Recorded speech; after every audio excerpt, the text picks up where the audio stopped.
We're on? We're good? I can't comment on the Australian-New Zealand dynamics relationships, but that's probably not actually a benefit from where I come from to have that thing. And you got to know, I'm giving up my yacht racing on the bay, watching my lovely, first world problems, right? First world problems. So, but it is an absolute honour and a pleasure to come out here and talk a little bit today about some of the work I've been doing and hopefully some of the ways I've been thinking about data and what it means to live in a world where data is this significant. I think the best thing you can say about big data is that it is big. And perhaps, more than anything else in the world that we have today, it is fundamentally shifting and changing everything from economies to friendships to relationships and even, of course, diseases. Big data is now so big as to be decoupled actually from the underlying technologies that once defined it. It is less now about machine learning and the data storage infrastructure than perhaps it is a philosophy, a naive empiricism that says everything that can be measured should be measured, and if it can't be measured, perhaps it's less valuable. So big data today is needed because the world that we live in is incredibly complex.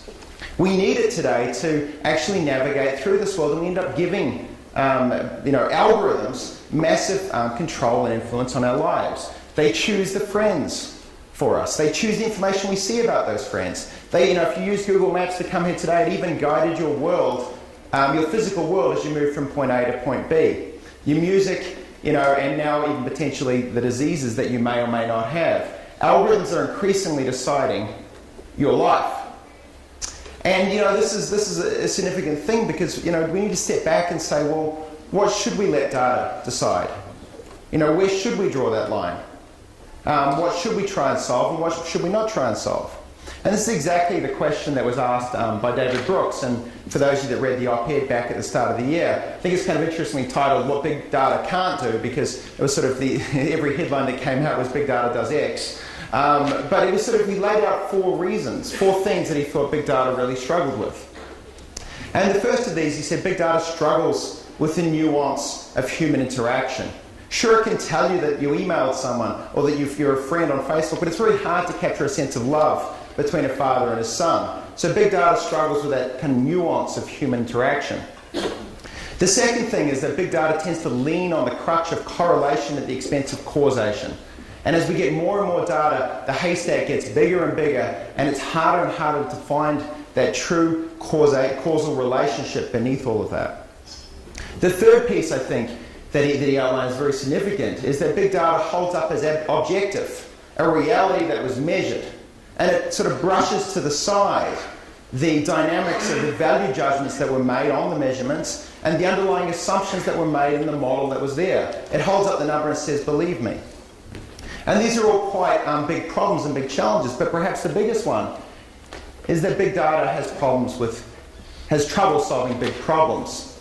That we have here perhaps one of the biggest technologies of our lifetimes in front of us, and we're using it to sell ads. And this, for me, is deeply concerning. You think of the hypothetical data scientist confronted with a feature set of information about a children's breakfast cereal that they can go and then plug into their machine learning algorithms to determine the right color for the box, the best position on the shelf, and they can optimize the price to within an inch of its life. But for what? Because they're not saying anything about obesity, about diabetes, or about the social income inequality that's driving kids to purchase this because they can't afford anything else in front of them. And these are the kinds of questions that Brooks outlines. He says these are the ones that big data is not trying to solve. And I think we should be. So to understand where this comes from, we need to kind of rewind the clock back to 2008 when big data first came on the scene. We need to appreciate the grand social experiment you've all been part of, and indeed the entire world has been part of, in terms of sharing our information online. Sharing minute details and information about what we're doing, where we've been, who we're friends with, what we're reading. We've run this experiment. And in running this experiment, we sort of came up with this concept of data science. Data science is inextricably linked to our sharing of information. Indeed, the first two people to coin the term, popularize the term data science, were a guy, Jeff Hammerbacher here, and DJ Patel, the people running the data analytic teams at now the two biggest social networks in the world. And data science reflects their experience, and of course it must. And as a philosophy, it reflects an experience of clean data points, hundreds of millions of data points that can be A/B tested against each other. And it's a very kind of narrow view of what data is and what data can do, but it's predominated now a perception of what data science actually is. The world of Facebook is really, you have to remember, is determined by selling ads. And so you create a platform that allows people to sell advertising based on what we know about you. Your pursuit of that digital vector of each of the people around allows you to advertise better, to predict what they're likely to buy, and so you're able to kind of run a business on top of that. In fact, they've got so good at doing this that just from the publicly shared likes, they can determine your sexuality to within accuracy. They can determine your religion, and they can determine your relationship status. And with all of this, of course, the grand finding that comes out, if you like curly fries on Facebook, you're probably intelligent. And we laugh at that because, whilst it's kind of interesting, it tells me nothing about intelligence. But then if I'm on Facebook and I'm an advertiser, I don't care. I just want to advertise against you. I want to reach that demographic. I can target this. And so this is the kind of issue, is that the fundamental revenue stream that drives a lot of data science is driven around this predictive modeling without really trying to attempt to understand or uncover anything a little deeper. But when we get to bigger problems, we need to go beyond this. So with data science, I think that's one interpretation. But there's another interpretation. And for me, that's data intelligence.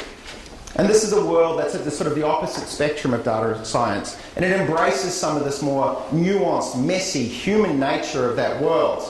Because whilst DJ and Jeff were doing their experiments down here in Silicon Valley, I was in a slightly different place, sitting in Iraq, trying to understand the nature and the dynamics of the insurgency that was unfolding there. And this was a lot more difficult to try and get that clean million-point data set to work with, because the data there was, no insurgents were logging in and kind of saying, I'm going to attack this tomorrow.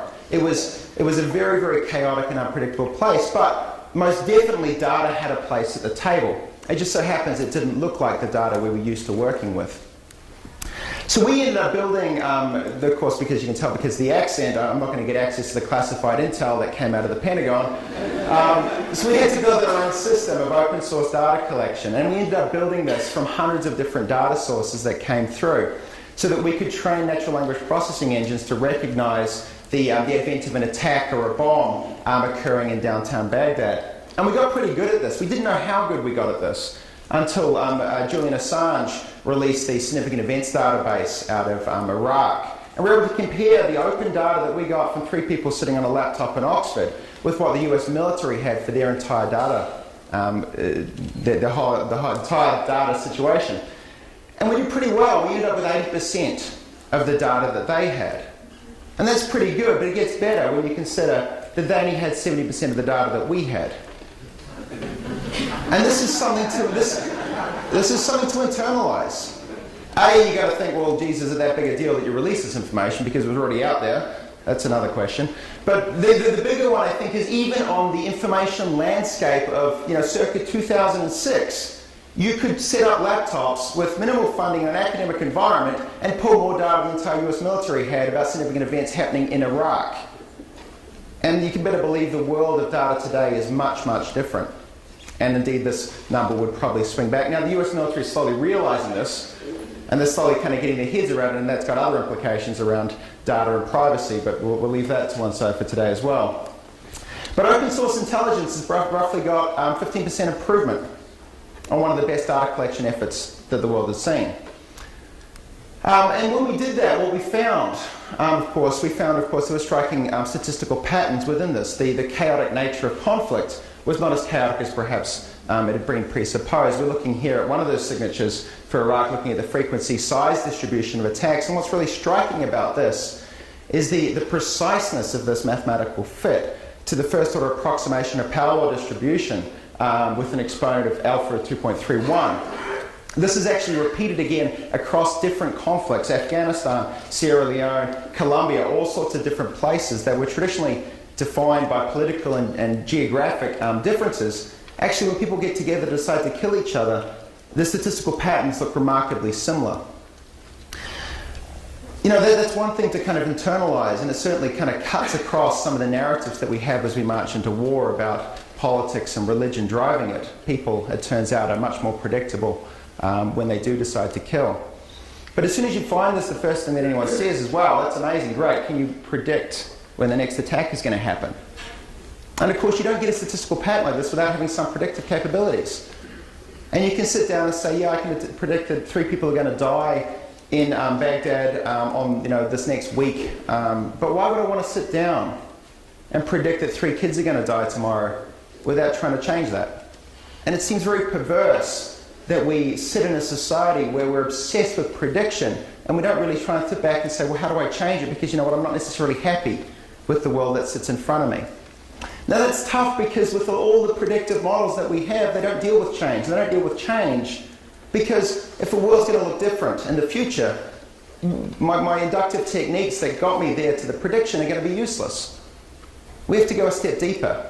We have to actually understand the dynamics of an insurgency, how the insurgents are making decisions, how they're allocating resources, how they're coming together and how they're fragmenting. And that's exactly what we did, and we're able to turn that into mathematical simulations to actually run different simulations of insurgencies and start to model the parameters to think about how that would impact and affect the likely outcome of the conflict. The understanding here is key. It matters more than just the statistical signature. We ended up publishing this on the cover of Nature back in 2009. And it's, I think, really kind of had a big impact on the way we now look at conflict and the policy surrounding it. One of the most interesting things that came out of this was a graph here. You can see 2 graphs. At the bottom is in the black. You see the standard model, and you've got the asymmetry of the conflict running along the bottom. And that kind of says, you know, if you send more troops, you kind of move up to this end. And then the likely length of the conflict up on the vertical. And the old model said that if you send more troops on the ground, you will expect a monotonic decay function, basically reducing the length of the conflict the more people you have there. But if you start to look at the models that are actually much more accurate, you get something that's quite surprising. As you add more troops to the ground, you get an expected increase in the length of conflict, up until a critical tipping point. And that's really significant when you're sitting down and saying, do I send more troops over there? Because if I send more troops over there and I don't get over that criticality, all I've done is extended the length of that conflict. So this is incredibly important when you want to start making decisions that are going to impact and change the world that you're in. You need to understand it. And data can most definitely help with that. So I think, you know, this is to internalize. I want you to get is there's a difference between data science as it's being realized and data intelligence as it can be realized. So data science, I think, is concerned with improvements around 10%, sort of trying to get efficiency gains within an existing structure of a world. Data intelligence is really worth looking at 10x improvements, changing the world that we're in. The goal of the model for data science is to predict and optimize. Data intelligence, create and change. The decisions in data science are most predominantly made by algorithms. We see that in financial markets, high-frequency trading, that algorithms are making decisions. In data intelligence, it's the humans making decisions, and that's really important. The data in data science tends to be big and clean. Someone's designed a system for you to operate in. Data intelligence, it tends to be small, messy, contradictory, you know, sometimes without a reliable indicator of the veracity of that data. The communication from data science tends to be done in equations, whereas the communication from data intelligence is stories because people need to make the decisions on top of it. And finally, you could think of the data science decisions as being tactical in nature and data intelligence as being strategic.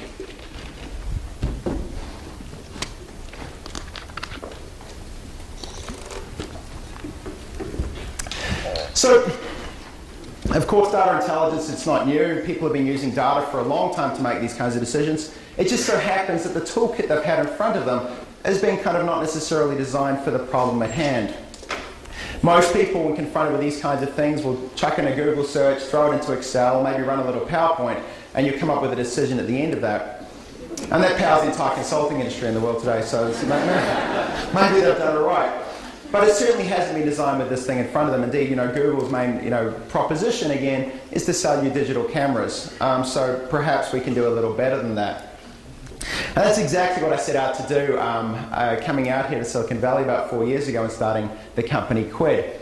Trying to build software that would augment our ability to perceive this complex world, to enhance and amplify our ability as humans to understand the nuances and complexity using data and algorithms, but very much putting the human in the center of that. We're going a few forward. Get back one more. There we go. There's our offices downtown. We're down in Silicon Valley. Down in downtown San Francisco. And there's a couple actually of people from Quid in the audience here who have helped me kind of build this stuff today. So shout out to you guys. But we're kind of building stories to answer questions. Things like, what is the dominant narrative of climate change in India? And how does it vary across age groups? Or what are my competitors doing with advanced flexible display technology? And should I partner or compete with them? Or what is the structure of the commercial space ecosystem? And this is the kind of software that you dive into. There's no magic button that you push and that says, this is what SpaceX is going to do when they come in and launch a commercial crew to the ISS. The computer doesn't answer that for you. But there's a lot of moving parts. These represent all the companies and their relationships and connections. And there are tens of thousands of these that not even an expert can hold in their head. And so we built software to reflect back the complex reality of the world, to let you go in and explore it, to do what you do best as a human, to ask questions, to tell stories, to find patterns, and ultimately to make decisions. And whether it's the global space industry or it's disease detection, these are things that have a massive impact on us as a species, and we do need to get it right. But there isn't a button that you can push that will answer it for you.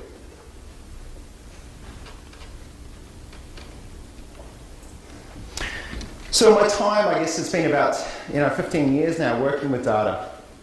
I've sort of come up with 5 lessons, I guess, that have guided me through that process. And these could be thought of as heuristics in kind of the spirit of data intelligence. They are as fuzzy as you want to make them. But for me, the first of these is that data needs to be designed for human interaction. If it's humans making decisions, data needs to be very human. Computers are great at reading massive matrices and calculating eigenvectors.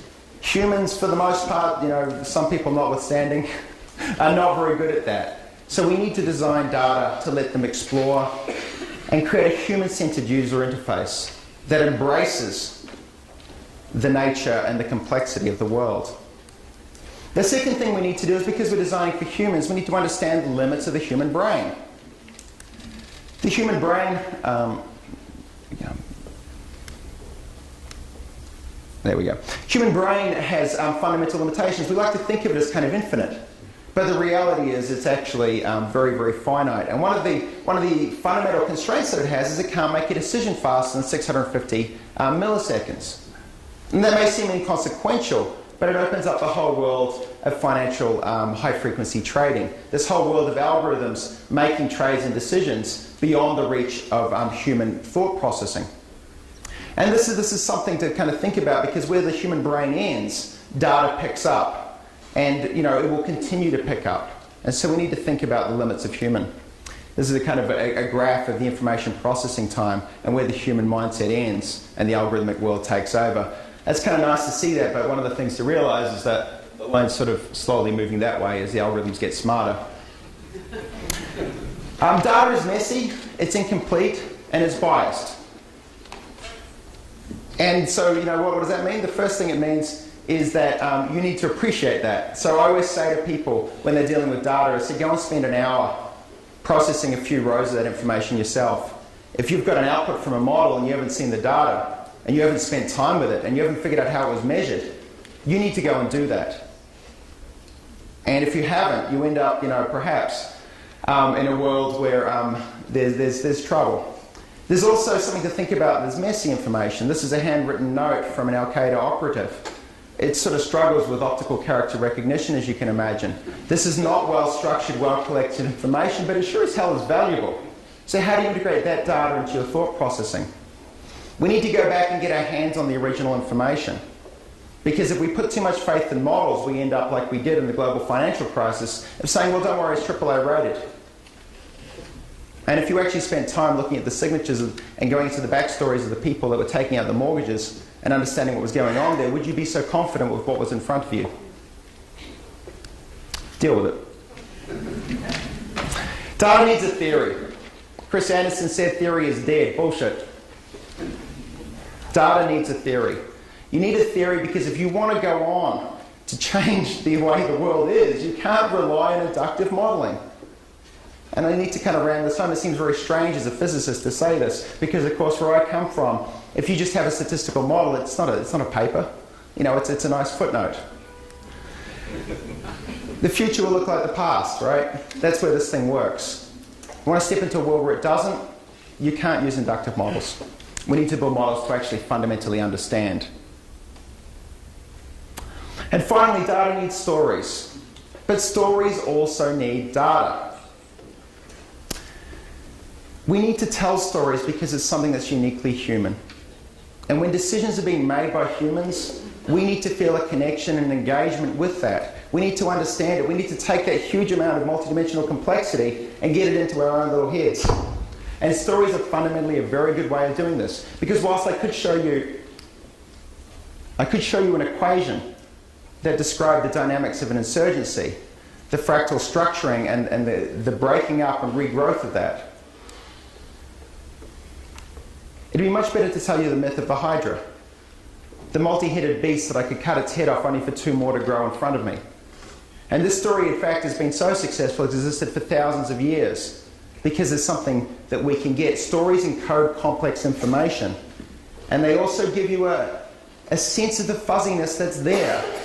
And if you just put a number or an equation up in front of people, it belies that fuzziness that's obviously inherent in the complexity that's around us.